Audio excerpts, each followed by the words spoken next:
Hi, and thanks for checking in.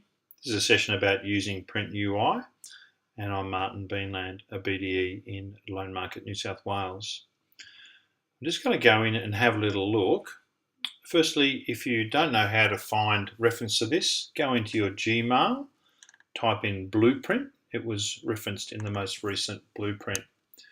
So if you do that search, you'll find that it comes up here. It doesn't say blueprint, but it's something like an easier way to capture marketing materials. Click on that, and that shows you the most recent blueprint in 4th of Feb. And scrolling down, there's two hyperlinks. One is to register your interest. This one here is to get some background information. I print that, and also register your interest can get you a login. It's only an on-demand login. It's not everyone that's got one. So when you get that, so that gets sent to marketing and they'll set up your account. When you get that, here's the site, and you might need to pause this video to type up that URL. So loanmarket.easyprintui.com. That gets you to the sign-in page. It's probably going to be your email address as the sign-in and your first name dot last name as the password. So go ahead and do that and sign in. Now, when you get in, the page that you're going to see is a standard Loan Market PrintUI page. It's all of the flyers, all of the material, and you can see there's several pages down the bottom there. You could click across. Or I would go across to the right here where the categories are, and you can pick the things that are of interest to you. So you can get flyers, DLs, or some of the campaigns. I'm clicking on A4, excuse me, A4 flyer, and that's going to pull up just the flyers. So all the single brand and the co-brand, they're all there. And you want to read the headings and see what they are. You can see down the bottom there's 3 pages. I just click a bit further on there. So I go and look for which one I want to use, and I'll pick one that you might not have seen before, this pre-approved one. I'm going to select that, and when I go in there, there's some fields that I can choose to edit. So at the moment I'm basically building up a marketing flyer. So this one's a bit unusual, so you can zoom in. Makes it easy for your eyes. You might have to click that 4 or 5 or 6 times to get it to a size if your eyes are a bit old. And just go across here. Now see that edit button? Push on that and you can go in and edit that section. And we're heading towards saving something we can reuse again later. So in this case, I'm just going to put in the address, 12 Smith Street, Smithtown. And you could put in a price that property is anticipated to go for. It's a matter of engaging a client, even if it's not a specific property. It might just be something generic in your area that's in the sort of range the client's looking at.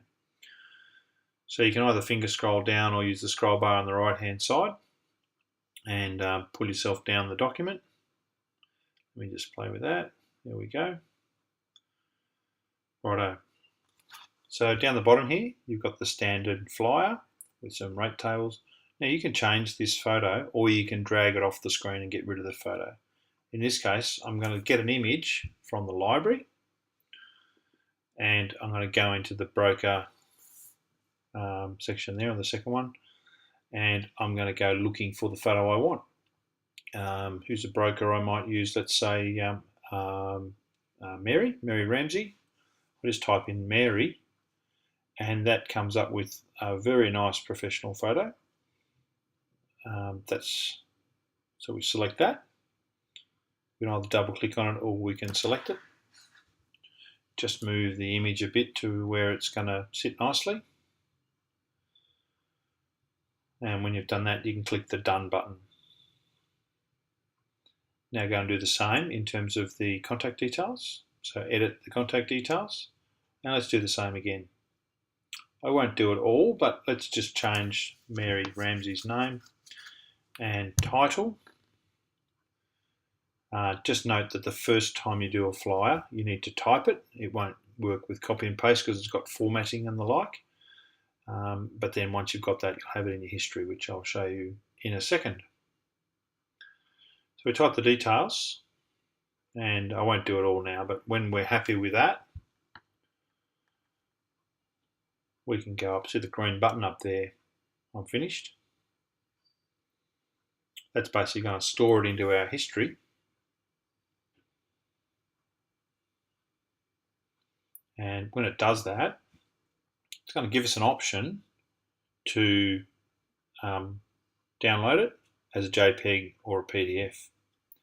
If you pick PDF, note you're going to get the printer marks in the corners. So to use as something to email, you might want to download it as a JPEG. So let's do that. Now you'll see that's gone to wherever your downloads go on your computer. And when you're happy with that, I'm done.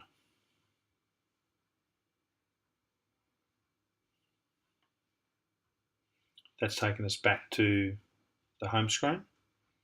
Now if I go and look at history, you'll see that that flyer that we've just made is this top one here, pre-approval 700,000. So later on you can go back and edit that, rework it, resubmit it, and it's going to produce it as the PDF or the JPEG that you want. Very good. Note that there's a whole bunch of campaign stuff there. You would have noticed the new campaign materials. Just out of interest, let's click on the refinance one, and you'll see with some of the newer campaign ones, there's lots of options in terms of the way that you might use it. So it's the same message, but in lots of ways of delivering. There's another one, tenants. So there's quite a few down there. Just click on that. So if you want to mix it up, change your messages, that's really cool. Well, let's sign out. Hope that's been helpful to you. Make sure that you save this site as a bookmark so you can remember how to find it again.